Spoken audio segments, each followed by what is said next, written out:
Baik, selamat malam, Sivitas Akademika Universitas Atmajaya Yogyakarta. Bersama kami, tim penanganan pemulihan COVID-19 Universitas Atmajaya Yogyakarta. Dan pada malam hari ini kita kedatangan tamu yang sangat istimewa tentunya, yang pastinya ditunggu-tunggu. Karena ini yang mengetahui berkaitan dengan program vaksinasi yang dicanangkan oleh pemerintah. Tanpa panjang lebar, saya akan memperkenalkan secara singkat saja.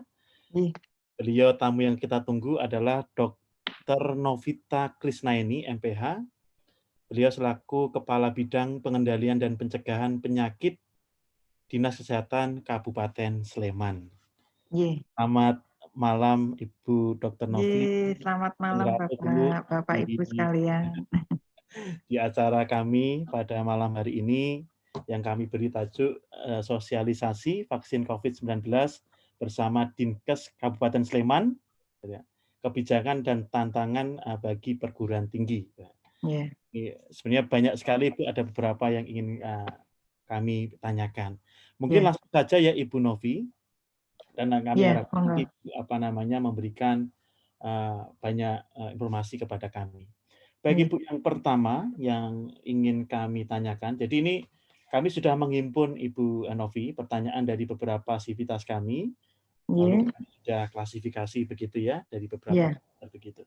Baik, yang pertama ini yang ingin kami tanyakan adalah berkaitan dengan program vaksinasi pemerintah Ibu. Itu jenis vaksin apa yang diberikan, lalu tingkat keamanannya seperti apa itu mungkin Bu Dr. Novi bisa menjelaskan kepada kami secara singkat dan detail begitu. Monggo silakan Ibu Novi. Saya akan menyampaikan mungkin materi saya, barangkali nanti sudah terjawab di sini Bapak Ibu. Saya mulai dengan pelaksanaan vaksinasi di Kabupaten Sleman. Ini sebagai latar belakang, kita tahu bahwa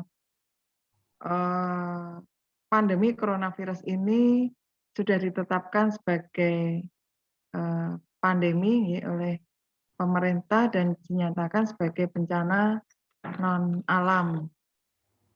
Dan di Kabupaten Sleman khususnya ini terjadinya hampir bersamaan dengan yang terjadi di Indonesia. Kalau di Indonesia secara umum itu terjadi pertama kali di bulan awal Maret, kalau di Sleman itu pertengahan Maret, dan dengan adanya pandemi COVID-19 ini ternyata memberikan tantangan yang besar dalam upaya peningkatan derajat kesehatan masyarakat Indonesia, dan kita tahu bahwa dampaknya begitu sangat luas, terutama juga di dalam sektor pendidikan, barangkali di Universitas Atmajaya sendiri juga merasakan dampak dari pandemi ini.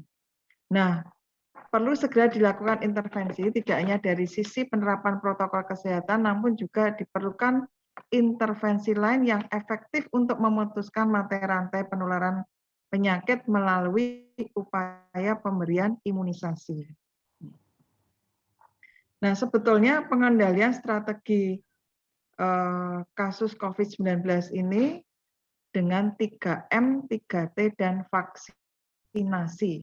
3M, Bapak Ibu sekalian sudah perso dengan memakai masker, mencuci tangan pakai sabun, kemudian menjaga jarak. Sedangkan 3T ini dengan testing, tracing, dan treatment.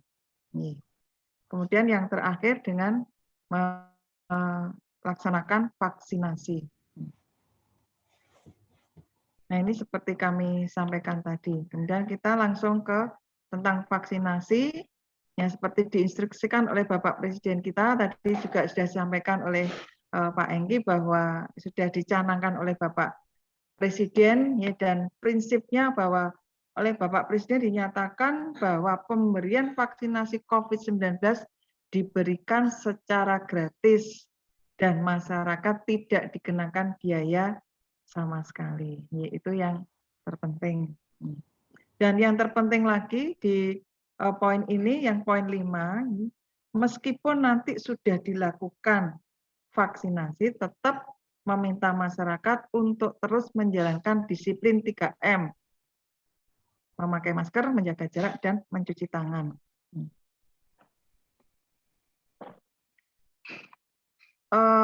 Ini sekilas tentang imunisasi adalah suatu upaya pembentukan kekebalan tubuh seseorang terhadap suatu penyakit sehingga apabila suatu saat terkena dengan penyakit yang sama tidak akan sakit atau hanya mengalami gejala ringan.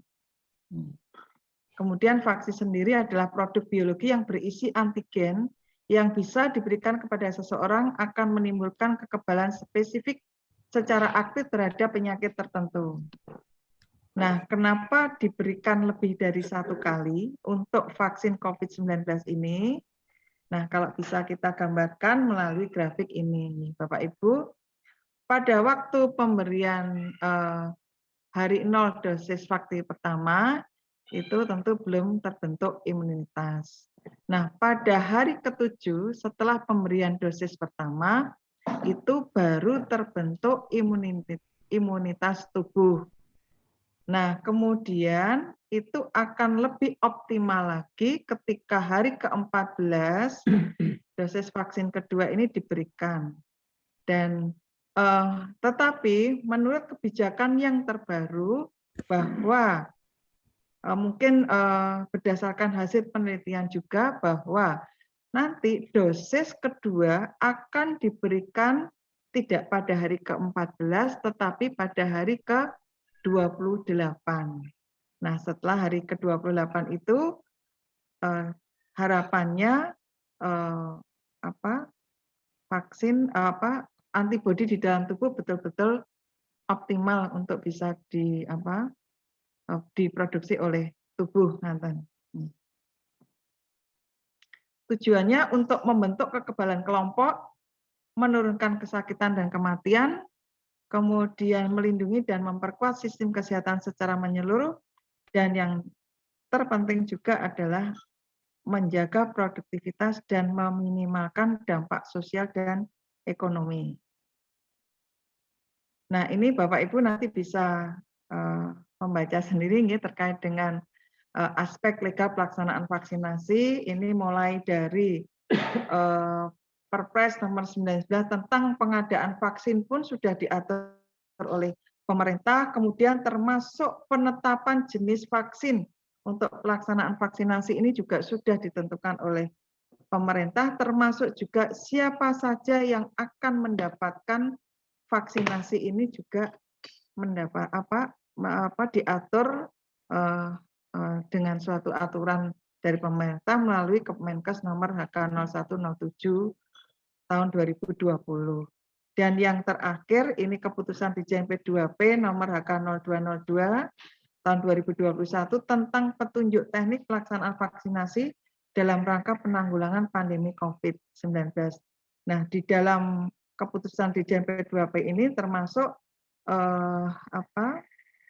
perubahan di dalam kenapa akhirnya lansia boleh diperbolehkan, kemudian juga komorbid yang tadinya tidak diperkenalkan akhirnya juga diperkenalkan, ini juga diatur di dalam teknik pelaksanaan vaksinasi yang terbaru. Kemudian untuk vaksinasi COVID-19 ini juga sudah mendapatkan rekomendasi dari Komite Penasihat Ahli Imunisasi Nasional atau ITAGI. Kemudian ini sasarannya yang tadi sudah kami sampaikan. Dan yang terpenting juga bahwa oleh MUI dinyatakan bahwa vaksin yang diproduksi oleh PT Bio Farma ini, khususnya produk yang bermerek Sinovac ini dinyatakan suci dan halal. Nah, kemudian untuk pentahapan kelompok prioritas, Bapak Ibu sekalian, yang pertama kemarin sudah selesai kami laksanakan itu pada kelompok petugas kesehatan.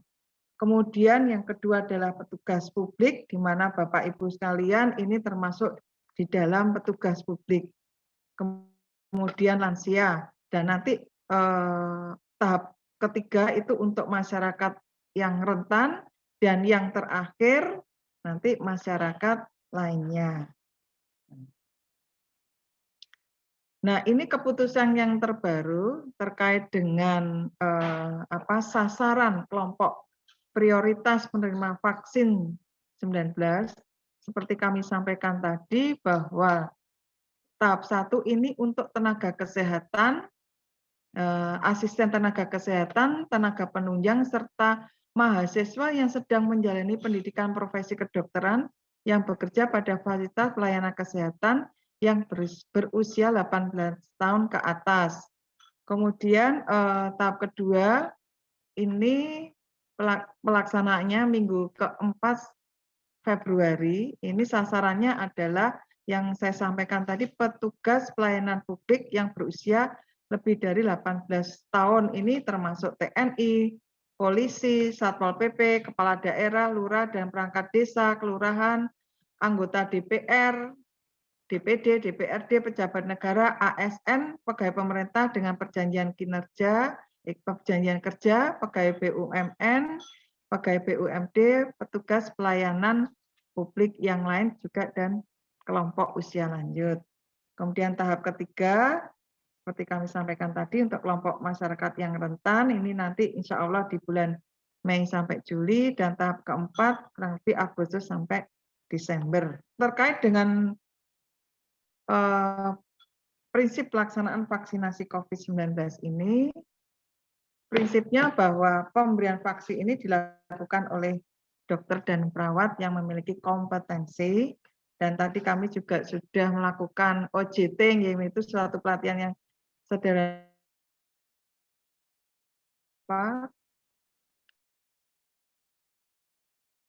ikut membantu di dalam pelaksanaan vaksinasi ini bisa tercukupi.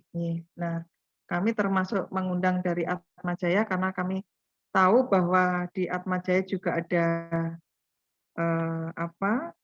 klinik, sehingga nanti kami harapkan ketika vaksinnya sudah siap, dan tadi saya sudah tahu jumlahnya sekitar tidak ada 1.000, mungkin sekitar 600. Nah, nanti itu insya Allah bisa dilakukan oleh klinik dari Atmajaya sendiri, dan tentunya akan dibantu dari kami, barangkali nanti satu Pasienkes, karena harus ada akun yang harus dimasukkan datanya ke dalam fasilitas pelayanan kesehatan yang memang sudah terdaftar. Karena kliniknya di Atmajaya saya rasa ini kan bukan klinik vaksinasi, sehingga tidak punya akun untuk vaksinasi.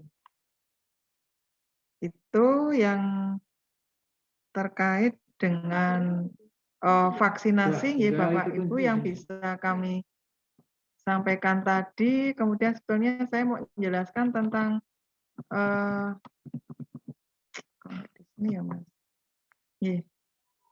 Mungkin itu Bapak sementara sambil saya tak nyanukan. Baik, terima kasih Dr. Novi yang sudah menjelaskan berkaitan dengan. Ya, untuk jenis vaksinnya Bapak, memang untuk jenis vaksin yang di Indonesia sementara itu hanya ada 5, kebetulan yang sebetulnya AstraZeneca yang baru datang dari Inggris itu sebetulnya sudah ada di negara kita, tapi karena sesuatu hal ternyata itu dipending, sehingga yang sampai sekarang yang ada itu adalah Sinovac yang sudah melalui uji klinis, sehingga memang betul-betul sudah aman digunakan di Indonesia, Nganten. Dan dari jenis-jenis yang lain, mungkin Bapak Ibu juga sudah pernah mendengar kaitannya dengan Pfizer, itu memang barangkali sangat sulit untuk dilaksanakan di Indonesia, karena penyimpanan dari Pfizer itu memang berbeda dengan vaksin lainnya, karena ini butuh suhu yang sekitar -40 sampai 70 derajat. Sedangkan Sinovac yang ada sekarang ini dalam suhu 2 sampai 8 derajat itu bagus. Artinya cara penyimpanannya cukup di pada suhu 2 sampai 8 derajat Celcius, di mana yang sudah sesuai dengan kondisi yang ada di Indonesia, Nganten. Ya. Jadi artinya ini hanya untuk penegasan saja, Bu Nggih. Dr. Novita. Nggih. Jadi terkait dengan apa namanya jenis vaksin tadi Sinovac ya yang akan Iya, ya, yang kemungkinan ya, akan tetap kita gunakan sementara ini ya. seperti ini.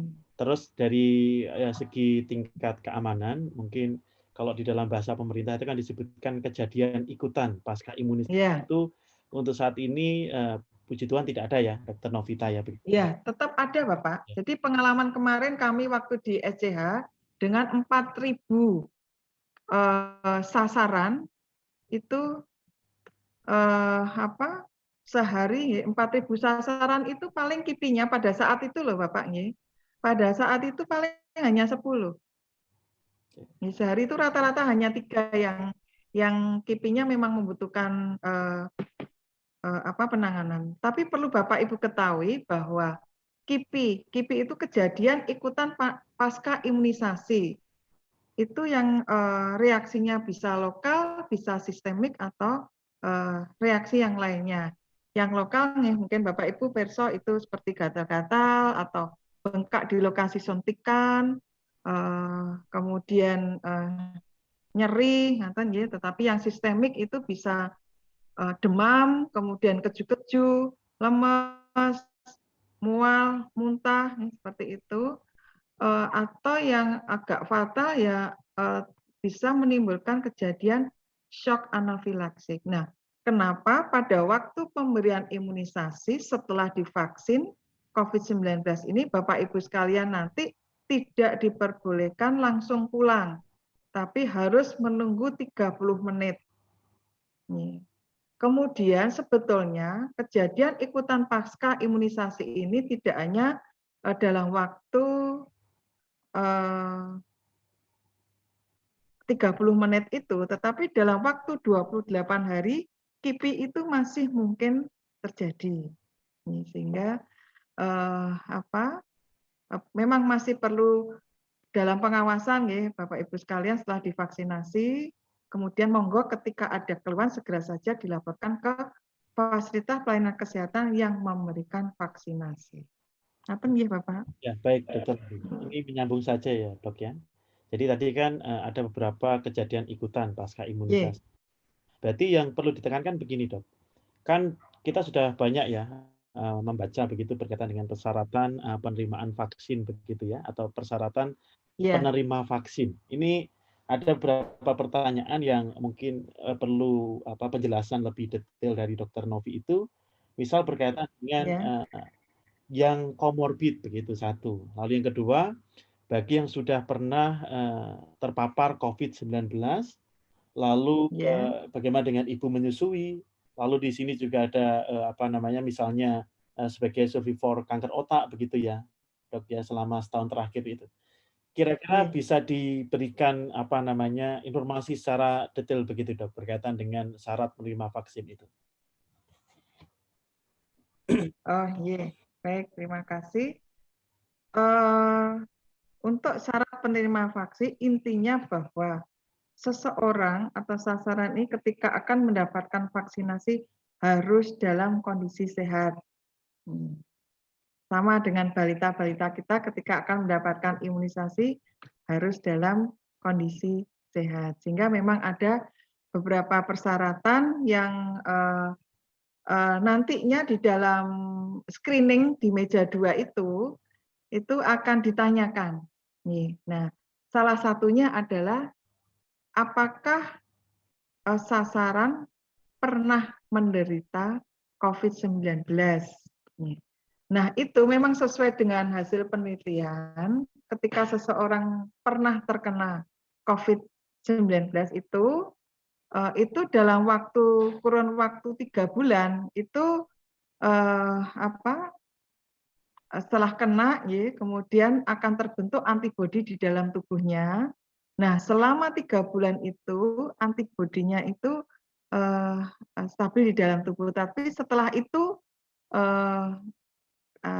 kurang dari antibodi, sehingga kenapa akhirnya diputuskan bahwa para penyintas ini setelah 3 bulan harus diberikan vaksinasi lagi. Nah, kemudian untuk yang lainnya,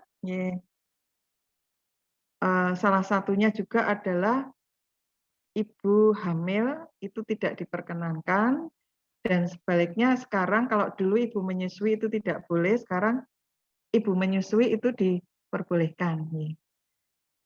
Nah, memang ini kan vaksin baru ya, jadi sangat dinamis dan perkembangan penelitian pun juga sangat dinamis nih, sehingga yang tadinya tidak boleh akhirnya diperbolehkan nih, seperti penyakit komorbid yang lain. Demikian pula dengan ibu menyusui. Nah, ibu menyusui pun juga boleh diberikan vaksinasi. Tetapi kalau ibu hamil belum boleh, menunggu nanti setelah melahirkan.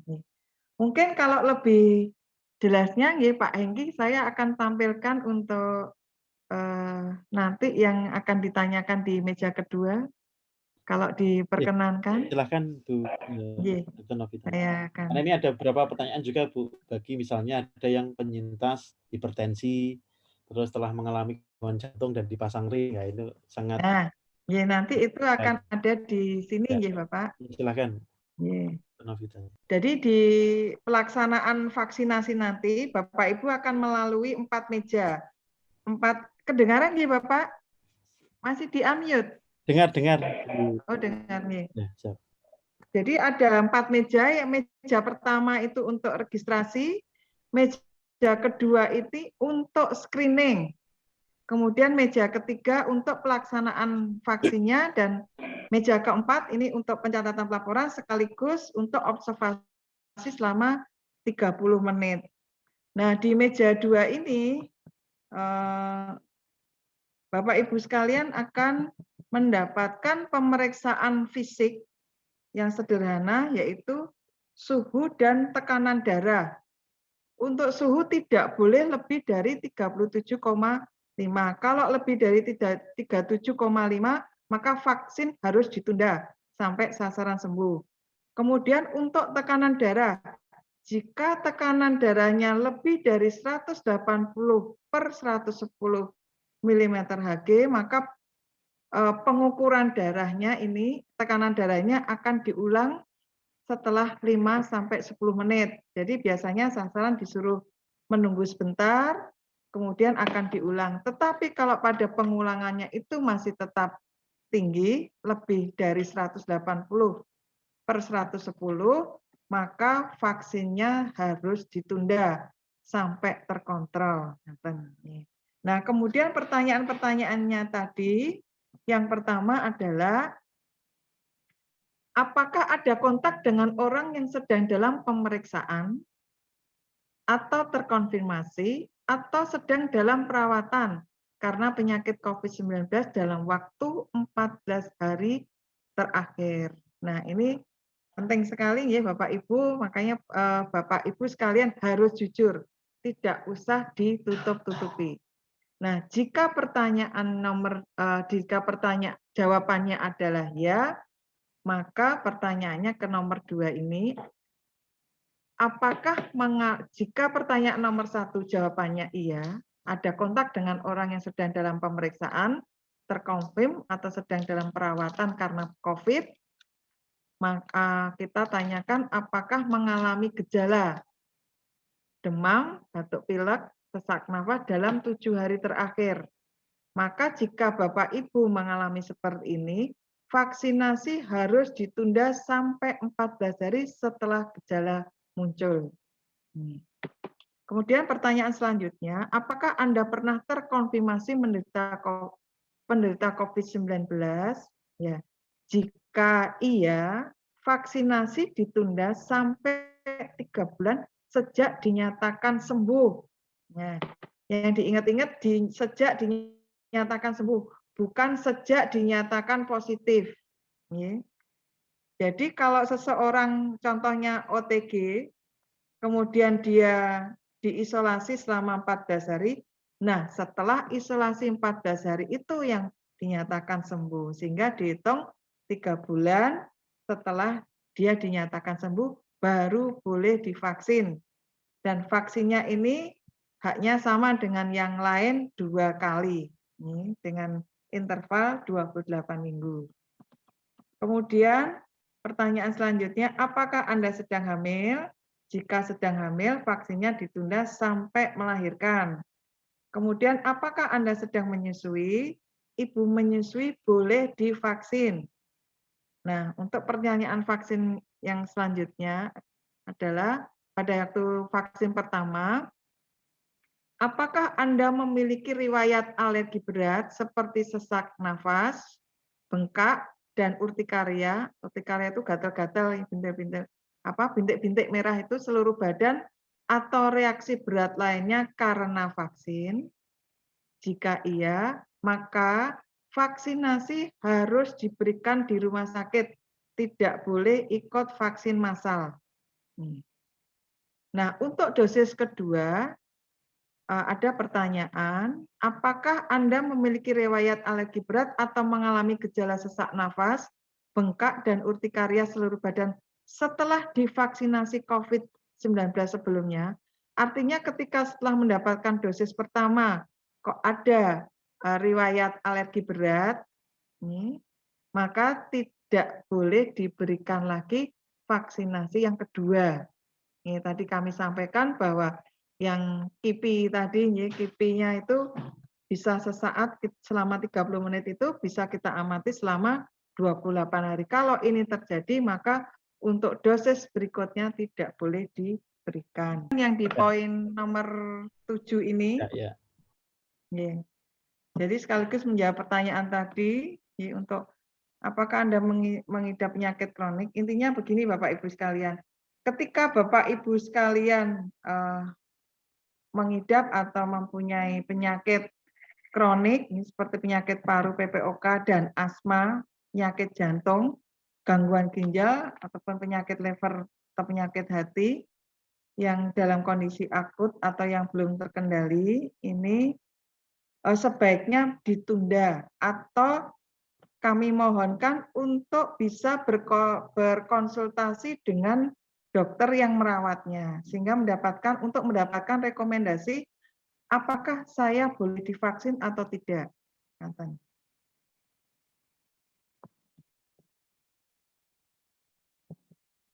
Dan saya sarankan untuk para sasaran ini yang mempunyai komorbid yang seperti kami sebutkan tadi, yang penyakit kronik, ini sebaiknya memang pelaksanaan vaksinasinya jangan pada vaksinasi massal, tetapi dilakukan di rumah sakit. Kemudian untuk selanjutnya bagi penderita TBC itu kalau pengobatannya lebih dari 2 minggu itu vaksinasi dapat diberikan. Tetapi kalau masih kurang dari 2 minggu ini kita tunda dulu. Kemudian selanjutnya, apakah Anda menyandang dan sedang mendapat pengobatan penyakit kanker? Nah, vaksinasi bagi penderita penyandang kanker yang sedang dalam pengobatan, ini dapat diberikan jika ada surat rekomendasi dari dokter yang merawat. Bapak Ibu, jadi monggo ini kalau penderita kanker, ini termasuk dengan penyakit kronis yang lainnya, ini harus ada surat rekomendasi dari dokter yang merawat. Apakah ini boleh divaksin atau tidak. Nah, kecuali kalau penderita kanker ini tadi sudah dinyatakan sembuh, nah itu boleh langsung divaksin. Kemudian selanjutnya, apakah Anda sedang mendapat pengobatan untuk gangguan pembekuan darah, defisiensi imun, dan penerima produk darah atau transfusi? Nah, jika iya, maka vaksinasinya ditunda dan dirujuk. Artinya, masih bisa dilakukan, tetap asal dengan rekomendasi dari dokter yang merawatnya dan harus dilakukan di rumah sakit. Kemudian termasuk dengan apakah Anda sedang mengidap penyakit autoimun yang sistemik. Nah, ini juga harus dikonsultasikan oleh dokter yang merawatnya dan vaksinasi harus dilakukan di rumah sakit. Kemudian bagaimana dengan pertanyaan selanjutnya, apakah Anda memiliki riwayat penyakit epilepsi? Jika iya, vaksinasi dapat diberikan jika dalam keadaan terkontrol. Kemudian selanjutnya, apakah Anda penyandang penyakit diabetes mellitus yang minum obat teratur? Jika jawabannya iya, maka vaksinasi dapat diberikan. Nah, saya cerita sedikit tentang diabetes mellitus ini Bapak Ibu. Meskipun di dalam SOP pelaksanaan vaksinasi COVID-19 ini tidak dibunyikan harus dilakukan pemeriksaan kadar gula darah, tetapi pengalaman kami di RSUD Sleman itu ternyata ada kesepakatan untuk dokter penyakit dalam itu bahwa vaksinasi COVID-19 ini aman diberikan ketika kadar gula darah sesaatnya kurang dari 250. Nah, maka untuk itu lebih baik kalau Bapak Ibu bagi penderita diabetes mellitus, saya sarankan monggo untuk bisa memeriksakan kadar gula darahnya yang sesaat, mungkin sehari sebelum pelaksanaan vaksinasi.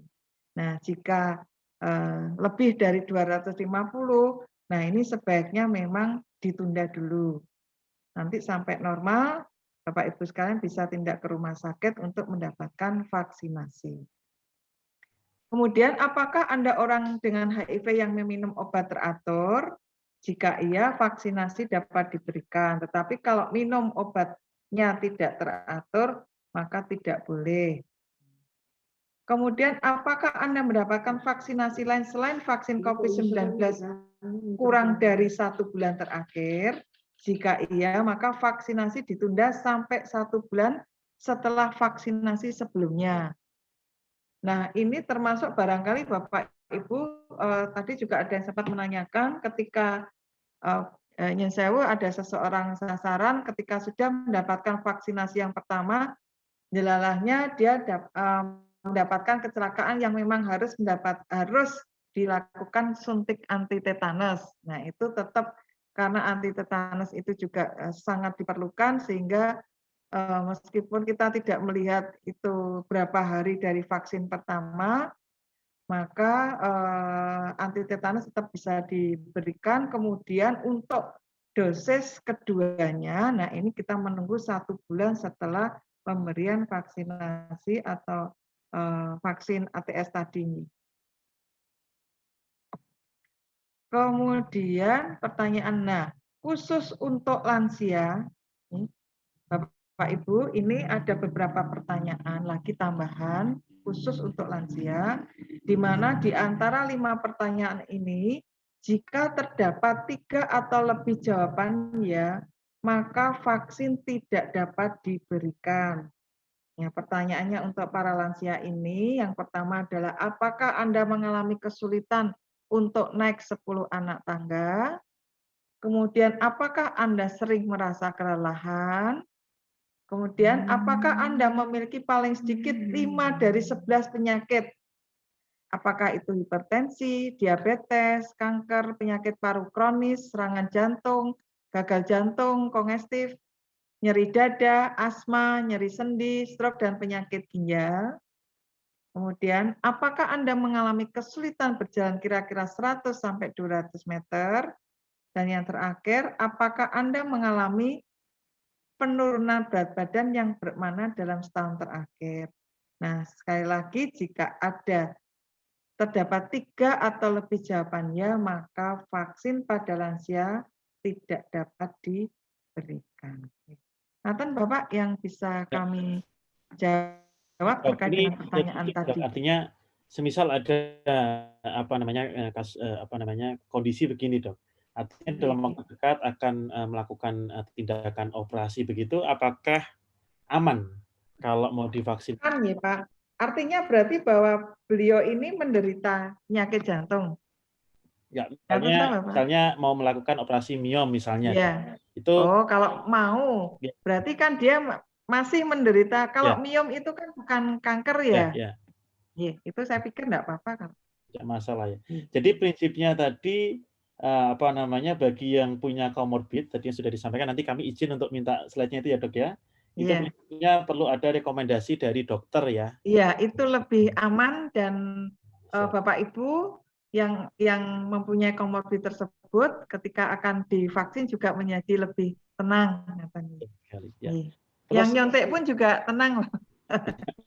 Terus ini Dokter Novita, ini yang paling ditunggu-tunggu kan pastinya kapan dan kapan begitu. Jadi ini ingin saya tanyakan, artinya terkait waktu pelaksanaan. Jadi supaya sivitas kami di Atmajaya begitu, biar imunnya meningkat, Dok. Jadi kami perlu kabar begitu. Yang ingin saya tanyakan yang pertama adalah tadi ya meskipun tadi Dokter Novita sudah sempat menyampaikan bahwa sangat dimungkinkan kalau pemberian vaksin dilaksanakan di Universitas Atmajaya Yogyakarta begitu ya, Dok ya? Iya, bisa. Yang pertama. Nah, lalu begini, Dok, dari segi waktunya kira-kira intervalnya kapan, Dok? Karena ini kan supaya kami juga tadi sampaikan itu. Sebetulnya tadi sudah kami sampaikan bahwa untuk petugas publik ini itu bulan Juli harus sudah selesai, Bapak. Nah, artinya apa? Artinya kan ini sudah dekat ya, Bapak. Ini kan sudah sebentar lagi bulan April. Ya. Nah, yang mudah-mudahan nanti vaksin itu ada. Tapi intinya bahwa pemerintah menargetkan untuk petugas publik ini harus selesai di bulan Juli.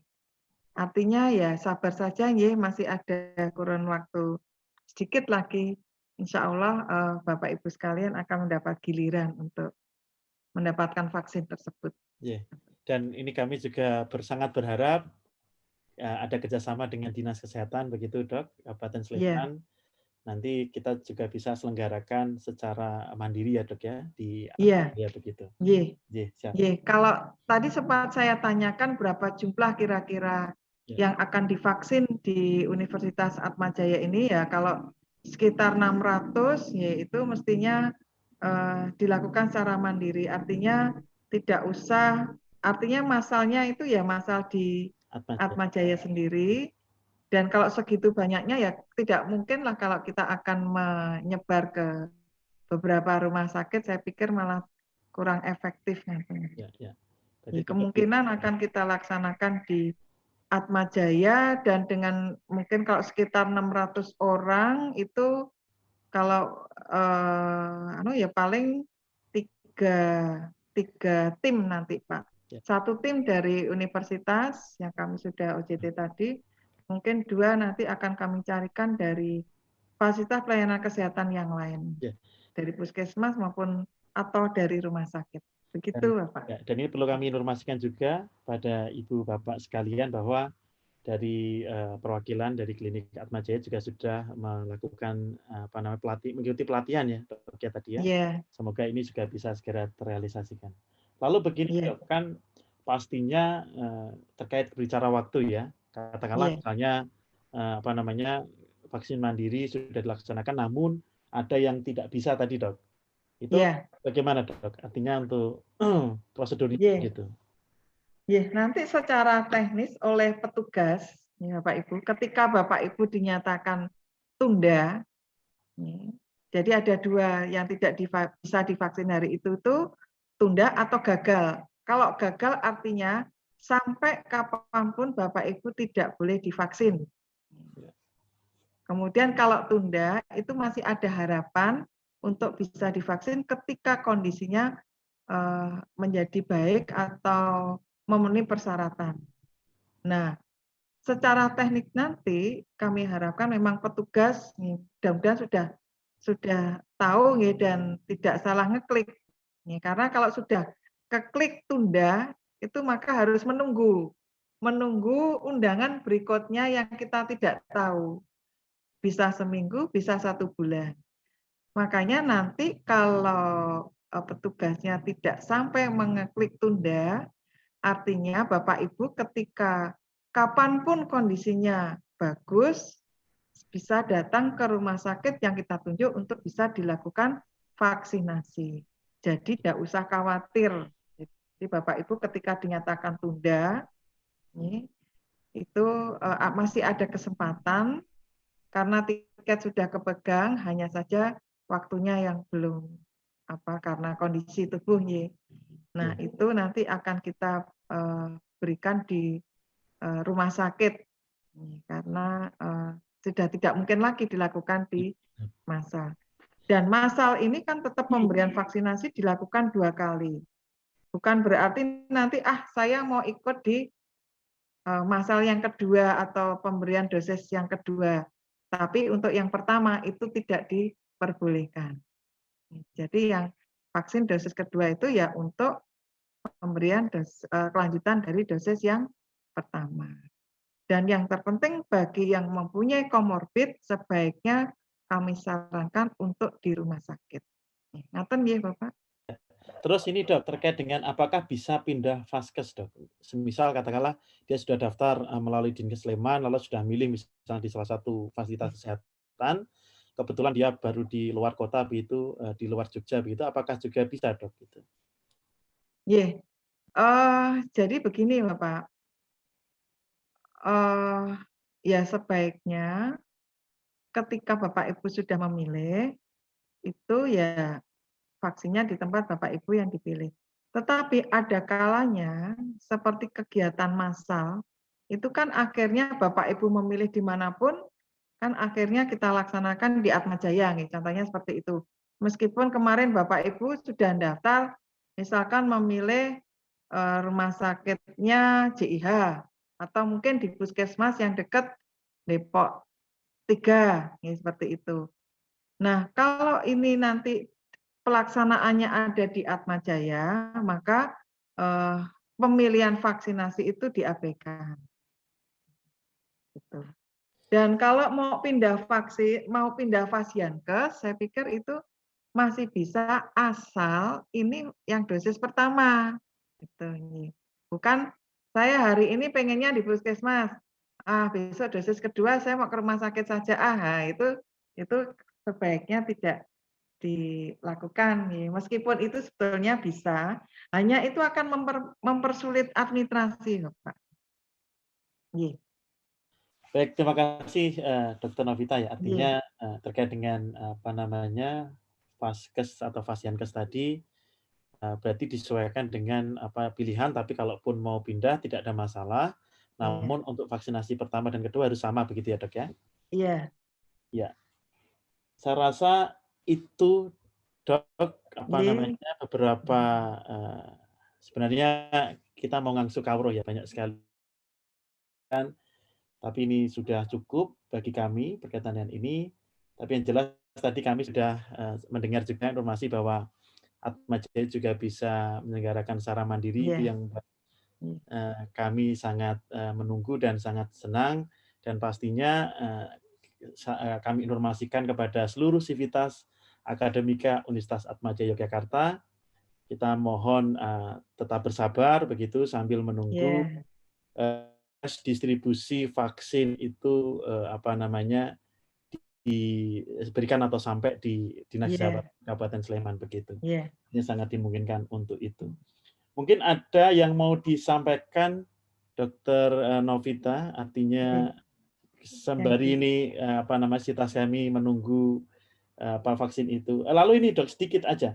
Ini berarti nanti kalau untuk pemberian vaksin itu, ini kan ada sivitas kami yang usianya di atas 60, artinya masuk lansia. Tadi yang sempat terlambat tadi itu, apakah harus menunggu yang saat ini nanti, atau bisa Dok? Ini bagaimana Dok? Ini ada sempat. Kalau saya, pilih mana yang tercepat, yang cepat dapat dulu.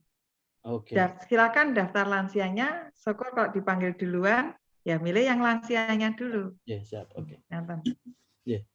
Oke, silakan Dok kalau ada closing statement atau apa yang mau disampaikan pada kami gitu. Yang pertama, monggo Bapak Ibu, kita dukung pelaksanaan vaksinasi COVID-19 ini, tidak perlu takut dan harus sabar karena yang ngantri memang banyak. Dan yang kedua, meskipun kita sudah divaksin, jangan lupa tetap dengan prokesnya. Itu saja yang bisa kami sampaikan dan semoga nanti herd immunity yang menjadi salah satu tujuan pelaksanaan vaksinasi ini betul-betul bisa terjadi.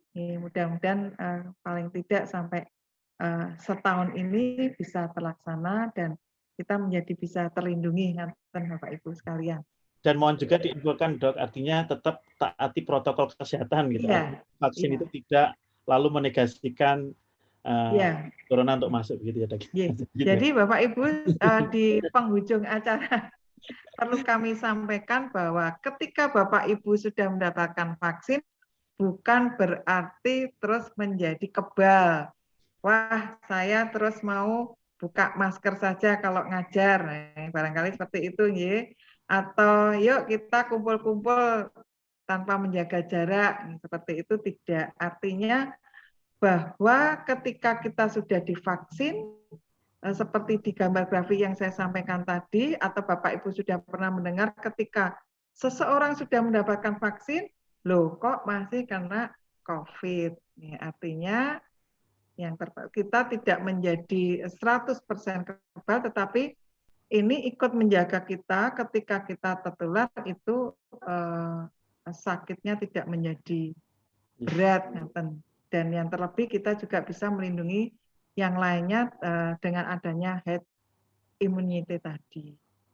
Itu nggih, Bapak. Terima kasih Dr. Novita Krisnaeni selaku Kepala Bidang Pengendalian dan Pencegahan Penyakit Dinas Kesehatan Kabupaten Sleman.